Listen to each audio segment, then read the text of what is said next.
बिहार में चुनाव है लेकिन उससे पहले घमासान है।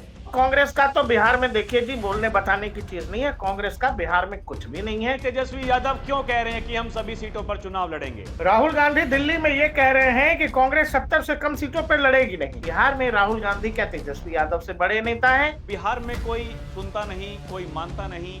गठबंधन के वो नेता वहां जाकर के उन्होंने कहा ये वोट चोरी हो रही है। जमीन पर कांग्रेस से ज्यादा मजबूत वामपंथी पार्टियां हैं बिहार। अरे भाई आप 100 सीट लड़ जाओगे लेकिन जीतोगे कितना?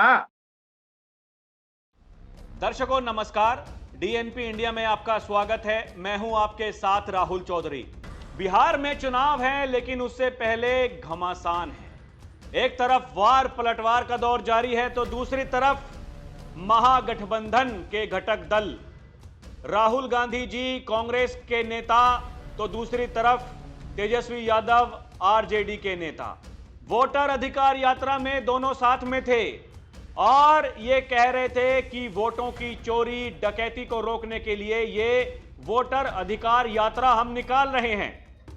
लेकिन लोगों ने कहा कि भाई वो यात्रा तो राहुल गांधी की थी, अब तेजस्वी यादव वो बिहार अधिकार यात्रा निकाल रहे हैं। इसके अलावा तेजस्वी यादव का यह भी कहना है कि बिहार की 243 सीटों पर वो चुनाव लड़ेंगे। खबरें हैं कि राहुल गांधी ये मानने को तैयार नहीं है कि 70 से कम सीटों पर हम समझौता करेंगे।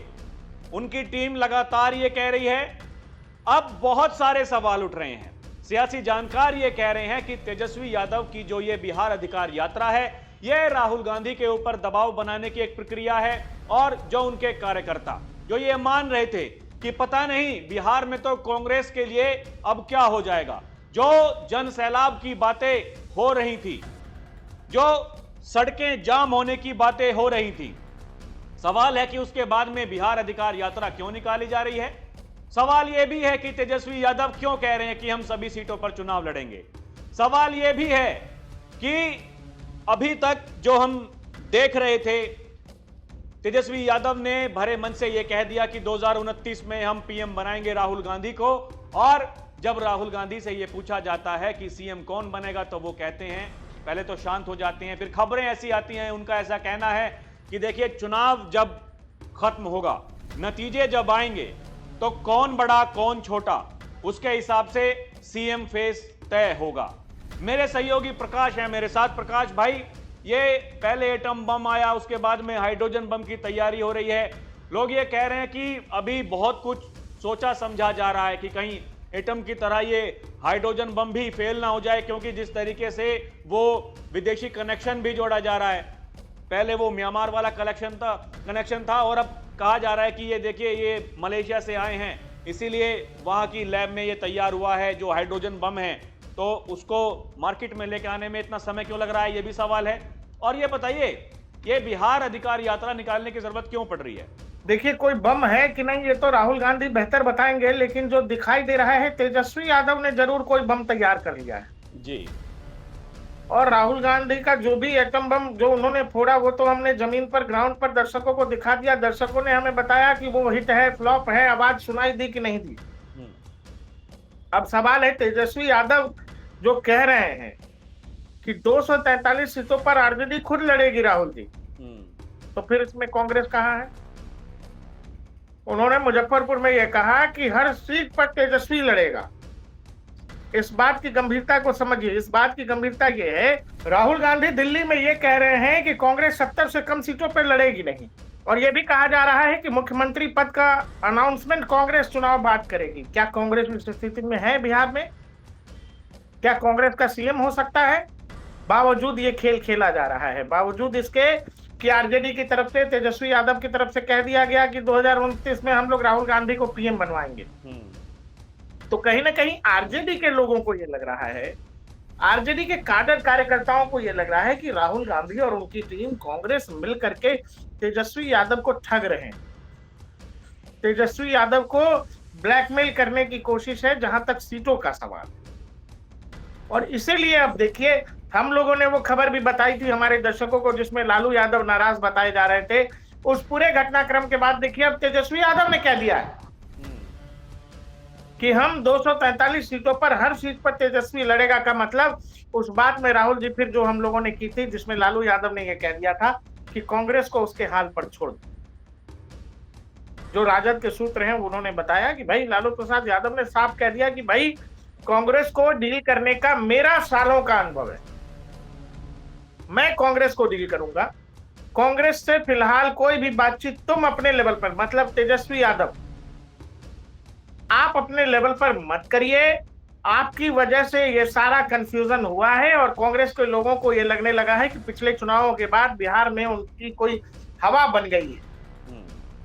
और देखिए राहुल गांधी के लिए तो ये है ना राहुल जी की उनके जो सलाहकार हैं, जिसको कह लीजिए जो चौकोर में बैठती होगी, जो चार चतुर हैं, वो चार चतुर उनको समझा रहे हैं कि भाई साहब आपने बिहार में कोई बड़ी आंधी खड़ी कर दी है, बड़ा तूफान आपने ला दिया है और अब आप आरजेडी से दो दो हाथ कर सकते हैं। जबकि सच ये है राहुल जी कि जिस तरह से वोट अधिकार यात्रा कथित रूप से ये लोग बिहार घूम रहे थे, उसमें जो भी लोग थे वो आरजेडी के लोग अधिकतर थे। और कांग्रेस का तो बिहार में देखिए जी बोलने बताने की चीज नहीं है। कांग्रेस का बिहार में कुछ भी नहीं है, झंडा उठाने वाले लोग नहीं है। झंडा उठ रहा है वो भी आरजेडी की बदौलत। राहुल गांधी की रैली और जो भी पदयात्रा थी बिहार में कार्यकर्ता आ रहे थे उत्तर प्रदेश से। आप इस बात से समझ लो ना कि बिहार में कांग्रेस की क्या स्थिति है। और वो कांग्रेस अगर ब्लैकमेल कर रही है तो फिर आप ये बताइए, फिर ये जो कथित ये लोग कहते हैं कि हमारा गठबंधन है, हम लोग प्यार मोहब्बत वाले लोग हैं, तो फिर वो प्यार मोहब्बत गया कहां? तेजस्वी यादव तो प्यार दिखा रहे हैं, वो प्यार राहुल गांधी क्यों नहीं दिखा रहे? क्योंकि अब देखिए कुल तो 243 ही सीटें हैं राहुल जी, 70 कांग्रेस मांग रही है, वामपंथी पार्टियों का दावा है 30 सीट पर, 70 और 30। फिर उधर वो भी है पशुपति पारस भी हैं, उनको भी 10 सीट चाहिए। और आपको हंसी आएगी कि सहनी साहब भी 70 सीट मांग रहे हैं, मुकेश सहनी। अब 70 140, ठीक है, 10 सीट पशुपति पारस, 150 और एक और खिलाड़ी है जो मांग रहे। तो आप ये बताइए फिर ये हाँ वामपंथी पार्टियां 130, 180 सीट तो ऐसे चली गई राहुल जी, राजद कैसे लड़ेगी? लालू प्रसाद यादव का यह भी मानना है, जहां तक सवाल कांग्रेस का है राहुल जी, कि जमीन पर कांग्रेस से ज्यादा मजबूत वामपंथी पार्टियां हैं बिहार। तो मतलब उनको साइडलाइन करके जो वाम खेमे हैं भाई उनको खुश किया जाए, उनका जनाधार है, एक ये भी कोशिश हो सकती है। और दूसरी बड़ी बात प्रकाश भाई जो मैं नहीं समझ पा रहा हूं कि देखिए एक तरफ तो आप सीधे सीधे ये पहले ही कह चुके हैं कि 65 लाख वोटर हमारे काट दिए गए, उनके अनुसार ये उनके ही वोटर हैं, मतलब बीजेपी और चुनाव आयोग तो मिलकर के काम कर रहे हैं। अब सवाल ये है कि जब चुनाव आयोग बीजेपी के साथ में मिला ही हुआ है तो भाई साहब फिर आप ये अपनी लड़ाई क्यों लड़ रहे हैं? आपको तो ये मान लेना चाहिए, आप तो कहीं है नहीं। चुनाव आयोग ने तो पूरा का पूरा खाका तैयार कर दिया है, वो मामला पूरा सेट है। यानी फिर आप ये सीट शेयरिंग पर इतने सीरियस क्यों हैं? जो जितने पे लड़ता हो लड़ जाए, जीतने जा रहा है। जब सारा मामला सेट है, जुगाड़ आयोग आप उसको बताते हैं, जब जुगाड़ आयोग ने जुगाड़ कर दिया है तो फिर ये सिर फटफल क्यों हो रहा है आपस में? ये भी तो सवाल है, क्यों कर रहे हैं आप ये? राहुल जी मैं आपसे क्या कह रहा हूं, यहाँ सारा खेल सलाहकारों का है। आप एक सलाहकार हैं संजय यादव, इनका बिहार से कोई विशेष लेना देना नहीं है, ये है हरियाणा वाले। क्या आप यकीन करेंगे कि लालू प्रसाद यादव परिवार में अगर तेजस्वी यादव से भी किसी को मिलना है, परिवार के लोग भी, तो उसमें पहला दखल संजय यादव का है। तेजस्वी यादव क्या खाएंगे, क्या पिएंगे, क्या पहनेंगे, किससे मिलेंगे, किससे नहीं मिलेंगे, ये सब कुछ संजय यादव तय कर रहे हैं। आप ये बताओ ना कि घर का बड़ा बेटा घर से बाहर क्यों है, क्यों निकाला गया पार्टी? तेज प्रताप यादव जो बार बार कहते हैं वो जयचंद हैं, जयचंद हैं, जयचंद हैं, नाम नहीं लेते हैं, वो किनको बोल रहे हैं? वो संजय यादव जैसे लोगों को बोल रहा है। मैं आपको एक चीज बता रहा हूं, बेगूसराय के इलाके के एक बहुत बड़े नेता, नाम मैं नहीं ले रहा हूं, बहुत बड़े नेता आरजेडी में शामिल हुए। उनको ये भरोसा दिलाया गया कि आपको जो है हम लोग टिकट देंगे। बाद में उनकी मुलाकात जब तेजस्वी यादव से होती है, तेजस्वी ने भी ये कहा कि अरे आपको तो बोलने बताने की जरूरत नहीं है, आपका तो बनाया हुआ क्षेत्र है, जाइए आप तैयारी करिए, आप हैं।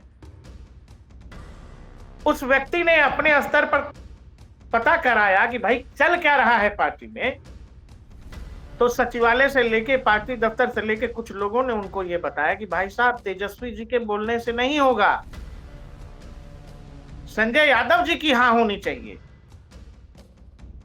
आप एक मीटिंग संजय यादव जी से भी करिए। समझिएगा इस बात की गंभीरता को राहुल जी। अब वो व्यक्ति ने एक और मीटिंग की, जिस मीटिंग में संजय यादव से मुलाकात हुई और वहां तेजस्वी जी भी थे। तेजस्वी जी ने ऐसा कहा, बकौल उस व्यक्ति के मैं बता रहा हूं आपको, संजय जी इनका भी प्रोफाइल देख लीजिएगा, और ये बड़े नेता हैं उस इलाके के। संजय जी ने कहा ठीक है ठीक है ठीक है ठीक है सर, आप हैं हमारी नजर में, आप एकदम जाके निश्चित। तो कहने का मतलब यह है राहुल जी कि ये जो बड़े नेता हैं ये अपने सामने ऐसी ऐसी दीवार खड़ी कर लेते हैं, ऐसी ऐसी दीवार खड़ी कर लेते हैं कि इन नेताओं का वास्तविकता से, वो कहते हैं ना कि संबंध ही टूट जाता है। अब आप इस बात से समझ लो राहुल जी कि तेजस्वी यादव को उतनी ही जानकारी, उतनी ही समझ होगी और उतना ही बताया जाता है जितना संजय यादव अपनी आंखों और अपने कान से देखते हैं, या संजय यादव को जो लोग बताते हैं उनके। राहुल गांधी के साथ क्या है? राहुल गांधी के साथ भी यही बात है। राहुल गांधी के आसपास के जो आजकल उनके राइट हैंड लेफ्ट हैंड हैं, वो जो दुनिया दिखाते हैं, जो राजनीतिक तस्वीर उनके सामने पेश करते हैं, वो उसी को हकीकत और अंतिम सत्य मान लेते हैं और उसी आधार पर निर्णय होते हैं। तो क्या प्रकाश भाई ये पता चल चुका है तेजस्वी यादव को कि बिहार में जो जिस मुद्दे की बात कर रहे हैं राहुल गांधी, जो एक पिच वो तैयार करके गए हैं, उन्हें ऐसा लगता है कि भाई साहब उस पर अगर बैटिंग करेंगे तो कुछ होने वाला है नहीं? क्या ये जो बिहार अधिकार यात्रा तेजस्वी यादव जिसकी बात कर रहे हैं, ये उन जमीनी मुद्दों को लेकर के होगी? आप ये समझ पा रहे हैं? राहुल जी वो मुद्दा जमीन पर है नहीं है, ये तो दोनों पार्टियां आकलन कर रही हैं, हम लोग भी आकलन कर रहे हैं। लेकिन दिक्कत यह है जिस भाषा का इस्तेमाल कांग्रेस की तरफ से हो रहा है, जिस तरह की मीटिंग्स की डिटेल बाहर आई है जिसमें कहा गया कि भाई मुख्यमंत्री का नाम हम लोग नहीं लेंगे, 70 से कम पर हम मानेंगे नहीं, मुकेश सहनी को भी 70 सीट चाहिए, तो फिर सबसे बड़ी पार्टी है आरजेडी। ये जितने भी घटक दल हैं इंडिया गठबंधन में बिहार के अंदर, उन सब का हैसियत तभी है जब वो आरजेडी के साथ है, वो अकेले उनकी कोई हैसियत नहीं है राहुल जी। अब आप इस बात को समझो कि वो आसपास के लोगों ने ये बता दिया कि राहुल जी बिहार में बड़ा कांग्रेस की लहर है और कांग्रेस का ही झंडा हर तरफ दिखाई दे रहा है, तो इस बात में कितनी हकीकत है ये जमीन पर कौन देखेगा? अब तो उन लोगों ने बता दिया, राहुल जी ने सच मान लिया और उनको लगता है कि वो 70 सीट के लिए बार्गेन करने में सक्षम है। अरे भाई आप 100 सीट लड़ जाओगे लेकिन जीतोगे कितना? सबसे जरूरी बात यह है राहुल जी कि आरजेडी जितनी अधिकतम सीटों पर लड़ेगी, ये बात इंडिया गठबंधन के हक में, क्योंकि आरजेडी यहां पर सबसे मजबूत पार्टी है और इन सभी पार्टियों को आरजेडी का फायदा होगा। लेकिन आरजेडी को किसी पार्टी का कितना फायदा होगा ये अभी नेपथ्य में है, आप ये समझ लो। जमीन पर कार्यकर्ता भी आरजेडी का ही है राहुल जी, वो लड़के कांग्रेस को वोट दिला सकता है, लेकिन जब कांग्रेस के लोग ही नहीं है बिहार में तो उससे फायदा क्या है आरजेडी को? तो ये क्या, और यही देखो जी, आपको ऐसा क्या लग रहा था जिस तरीके से मंच से ऐलान किया गया? देखिए 2029 बहुत दूर है, क्या होगा क्या नहीं होगा अभी किसी को नहीं पता, 4 साल हैं पूरे पूरे। तेजस्वी यादव पहले ये कह रहे हैं कि 2029 में राहुल जी को प्रधानमंत्री बनाएंगे। उन्हें ऐसी उम्मीद थी, इसी भाषा का इस्तेमाल राहुल गांधी भी करेंगे कि भाई अगर चुनाव जीतते हैं तो तेजस्वी यादव मुख्यमंत्री बनेंगे। ऐसा हुआ नहीं। ऊपर से जैसा कि आप बता रहे हैं कि जो माहौल जो बनाया जा रहा है, जो बताया जा रहा है कि आंधी है राहुल गांधी की तो उन्हीं के नाम पर वोट मिलने वाले हैं, तो ये घमंड जो एक तरह का हो गया है या फिर अति आत्मविश्वास उसको कह सकते हैं, इसमें आपको नुकसान किसका नजर आ रहा है? अब एक चीज आप याद करिए, मध्य प्रदेश चुनाव के दौरान राहुल गांधी क्या कह रहे थे, या छत्तीसगढ़ चुनाव के दौरान क्या कह रहे थे? पत्रकारों से ऐसे कहते थे, अरे ये तो हारा हुआ चुनाव है, आप देख लो, जमीन पे देख लो, घूम लो, हम लोग हराने जा रहे हैं। संसद भवन में उन्होंने पिछले गुजरात चुनाव से पहले कहा, हेलो ऐसे इस बार हम गुजरात हराने जा रहे हैं, और ऐसे ऐसे 4 बार मुंडी भी हिलाई। यार ये सब बोलने से चुनाव नहीं जीते जाते राहुल जी। दिक्कत यह है कि आपने अपनी आंख और अपने कान किसी और को बना रखे हैं, और वो आप तक सही जानकारी, असल जमीनी हकीकत आने नहीं देता है। वो सब कुछ वहीं फिल्टर हो जाता है कि अरे अरे ये सब कैसे बोल सकते हैं, यथा स्थिति कैसे बोलेंगे, ना अच्छी अच्छी बातें बोलो। तो उनको अच्छा अच्छा बताया जाता है कि भाई साहब आप अगर 10 दिन घूम जाएंगे तो माहौल बन जाएगा। ऐसा थोड़ी होता है राहुल जी। और एक और चीज जो आरजेडी के लोगों को मुझे लग रहा है वो ये कि जिस तरह से वोट अधिकार यात्रा को प्लान किया गया और वो पूरी यात्रा चली, आरजेडी के लोग पूरे समर्पण के साथ उसमें जुड़े रहे अंतिम दिन तक, लेकिन कहीं न कहीं अब जब ये कहा जा रहा है उनके नेताओं की तरफ से कि वोट अधिकार यात्रा तो राहुल गांधी की यात्रा थी, ये बात आरजेडी के लोगों को ठीक नहीं लग रही है। क्योंकि उस पर देखो लगातार तेजस्वी यादव भी थे उस रथ पर, वामपंथी नेता भी थे, लेकिन चूंकि कांग्रेस को यह लग रहा है कि सेंटर स्टेज पे तो राहुल गांधी ही थे। और ये बात ठीक है कि राहुल गांधी राष्ट्रीय नेता हैं, लेकिन बिहार में राहुल गांधी क्या तेजस्वी यादव से बड़े नेता हैं? बिहार के लिहाज से मैं कह रहा हूं, केवल बिहार की राजनीति के लिहाज से तो मुझे लगता है इस पर संदेह है। और इसीलिए आरजेडी के लोगों को यह बुरा लग रहा है कि तेजस्वी यादव लगातार तन मन धन से, उन्होंने तो यह तक कह दिया कि भाई हम प्रधानमंत्री बनाएंगे 2029 में, लेकिन वही समर्पण, वही भाव जो है कांग्रेस की तरफ तेजस्वी यादव या आरजेडी की तरफ से नहीं लग रहा है, आरजेडी की तरफ नहीं लग रहा। और ये बात आरजेडी के लोगों को, आरजेडी के नेताओं को बुरी लग रही है। और यही कारण है कि आप देखो कि वो बयान देना पड़ा कि हर सीट पर हम लोग लड़ेंगे, तेजस्वी यादव लड़ेंगे। का कहने का मतलब कांग्रेस को साफ मैसेज है कि अगर आप अपनी दृढ़ता या यूं कह लें जिद से पीछे नहीं हटेंगे तो फिर आरजेडी को कुछ और भी सोचना पड़ेगा। तो फिर ये सब चीजें तो फिर आगे निकल गई ना कि बीजेपी जीतेगी हारेगी, इन सब चीजों पर नहीं बात है। बात यह है कि क्या तेजस्वी यादव और आरजेडी के ईगो को, स्वाभिमान को ठेस पहुंचाया है कांग्रेस ने? ये बिल्कुल ठीक बात है। अब जब इस पूरे खेल में लालू प्रसाद यादव की एंट्री हुई है, आप ये समझिए ना, और उस एंट्री के बाद ही तेजस्वी यादव का ये बयान, नहीं तो अभी तक तो ये प्रधानमंत्री बना रहे थे, ये क्यों कहना पड़ा कि हर सीट पर तेजस्वी लड़ेगा? तो इसीलिए ये पूरा खेल अभी और हो सकता है गंभीर हो जाए और कुछ नए खिलाड़ी भी जुड़ जाए। कुछ जमीन पर लोग आजकल कह रहे हैं कि प्रशांत किशोर और कांग्रेस के बीच अंदर खाने कुछ चल रहा है। तो कुछ भी संभव है चुनाव की तारीख ऐलान होते होते तक। लेकिन ये बात निश्चित है राहुल जी कि किसी को भी अगर लग रहा है, किसी भी राजनीतिक ज्ञाता को ये लग रहा है कि कांग्रेस बहुत बड़ा फैक्टर है, नहीं है। कांग्रेस कोई फैक्टर तभी है या कांग्रेस का कोई उम्मीदवार तभी यहां जीतेगा जब उसके साथ आरजेडी की शक्ति होगी। ये तो कांग्रेस के नेता मानते हैं, लेकिन यही प्रदेश कार्यकर्ताओं ने, यही प्रदेश के नेताओं ने दिल्ली में कुछ और बता दिया है राहुल गांधी को, और ये बता दिया कि भाई साहब आप जो घूमे इससे गजब का माहौल बन गया है। और चूंकि उस पूरी यात्रा को सेपरेटली केवल राहुल गांधी का बताया गया और प्रेजेंट किया गया, तो हमने आपसे पहले भी किया था कि एक और यात्रा आरजेडी प्लान कर रही है पूरे प्रदेश भर में, जिसमें तेजस्वी यादव घूमेंगे। तो आप ये समझ लो कि एक दरार तो है ही इस गठबंधन में जो दिखाई दे रहा है। भाई आरजेडी सबसे बड़ा दल है, वो बड़ा दल कितने सीटों पर लड़ेगा? निश्चित तौर पर 100, 120, 125 सीटों पर लड़ेगा, 130 भी लड़ सकते हैं। लेकिन उससे पहले जो सीटों की डिमांड लोग कर रहे हैं उसमें मुकेश सहनी भी 70 मांग रहे हैं, 70 कांग्रेस मांग रही है, तो फिर आरजेडी कितनी सीटों पर लड़ेगी? ये एक दुविधा का विषय जरूर है। हालांकि अभी चुनाव में काफी समय है, तारीखों के ऐलान में समय है, तो मुझे लगता है ये मैनेज हो जाएगा। लेकिन हाँ, एक बात जरूर है, दोनों ही पॉलिटिकल पार्टी के समर्थकों में एक बैड मैसेजिंग जा रही है। दूसरा, ये जो खटपट है ये वोटर के मन में भी संदेह पैदा कर रहा है कि अरे ये सब तो अभी चुनाव लड़े तक नहीं और आपस में एक टेबल पर जब अभी नहीं है तो फिर चुनाव के बाद क्या होगा? तो मतलब ये वही जो कि हमने पहले राज्यों में देखा, हमने हरियाणा में देखा, मध्य प्रदेश में देखा, महाराष्ट्र में देखा।